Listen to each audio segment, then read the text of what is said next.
The GOP has a big problem with women, and they have no clue how to deal with it.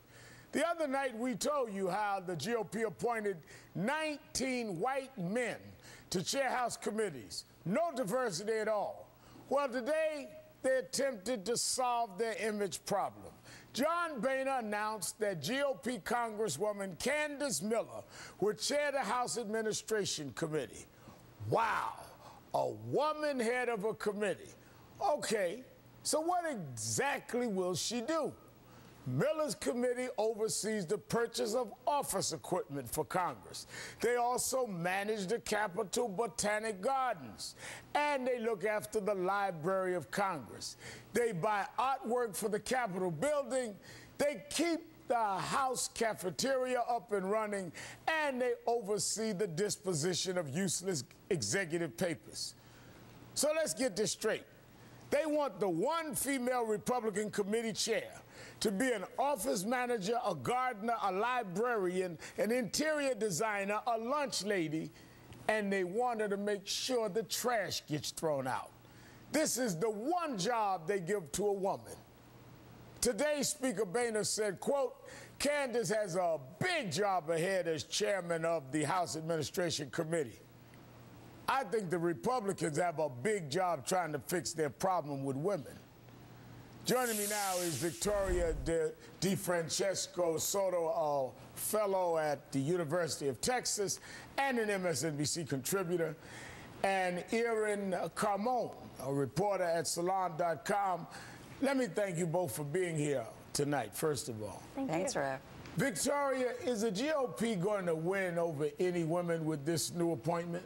You know, Reverend, the first thing that came to mind when I heard this news was binders full of women. So women are just an afterthought in the GOP. There's no strategy of how to incorporate them. And it's interesting, given the 2010 election, because in the 2010 election, we saw a record number of Republican women get elected at all levels of government. It was the year of Sarah Palin. It was the year of Mama Grizzlies, of Pink Elephants. So there was a little bit of momentum there, and they really could have carried it forward in naming of women to important committees. And they are tone deaf to the conservative women in their own party and to the general electorate. Aaron, they have a problem with women. I mean, when you look at the last election, they lost single women by 36 points. Right. I mean, you can name women to all the housekeeping committees that you would like, but the fact still remains there are fewer Republican women, period. There are fewer women voting for Republicans, and there frankly isn't that much to offer women, especially single women who made up a big part of the electorate, from the Republican Party platform. I mean, I can't wait until they start talking about the Violence Against Women Act that they blocked. I can't wait till they start talking about cutting Medicaid, which overwhelmingly affects people of color and women. And so we have a situation where, you know, they are looking at the last minute. First, they say they don't believe in affirmative action. You know, just the first time that someone drew the attention to the fact that there were only white men on the committee, they said we don't believe in quotas. Overnight, they believe in affirmative action in only the sort of least meaningful way. Now, even Newt Gingrich, wonders never cease.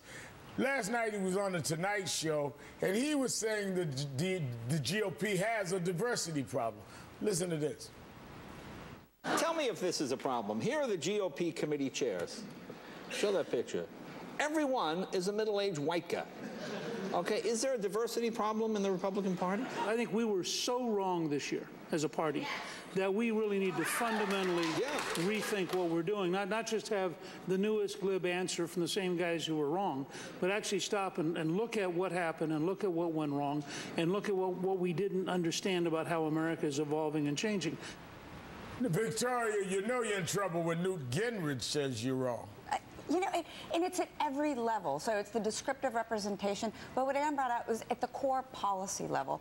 The policies are actually getting more conservative and more antagonistic toward women in terms of abortion, in terms of women against violence, in terms of healthcare. So they're actually going backwards rather than forwards. And if you want to chair these committees, first of all, you need to get women in the electorate to support you. Second, you have to get them elected. And third, you need to get them to committee chairmanships. I don't see any progress on any front. But Aaron, there's some really rough stuff going on. I mean, when you look at the fact 46 states now allow some health care providers to refuse to provide abortion services. And in those 46 states where a woman can be denied abortion services, there are 472 provisions restricting a woman's right to choose. This is some rough stuff. Right. I think even though the election was a big mandate for the president, we can't forget the fact that a lot of the action now is going to move to the states. They still control a lot of state houses. What they can't do at the federal level, they will try to do at the state level. But another thing that I think is going to be really important and ties into this issue of committee members is that they could practically be walking around with a banner that says, "No more Todd Akins." They want to find more women to run. This is what the anti-choice movement is doing now. And they want to find people who are more PR savvy and aren't going to say ridiculous things. Keep in mind, as you've been talking about, Rev, they're not talking about changing any policies. It's tone. But it goes back to tone, message, not policy. Right. Victoria? It's the cosmetic layer on top of it. And what's so frustrating about the graphic you just showed is that states are in terrible financial straits. Right. So they're using taxpayer money, they're wasting time looking at abortion, looking at bills that will provide four-dimensional pictures of fetuses and that you're going to put them online, rather than talking about school budgets, rather than talking about the children in these states and how we educate them and how we get them health care policy. We actually have in Nebraska an anti-abortion legislation being pushed by groups that do exactly that. A Right to Life group want lawmakers to pass legislation that requires four-dimensional ultrasound images of human fetuses to be posted on a state website as a part of an informed consent on abortion statute.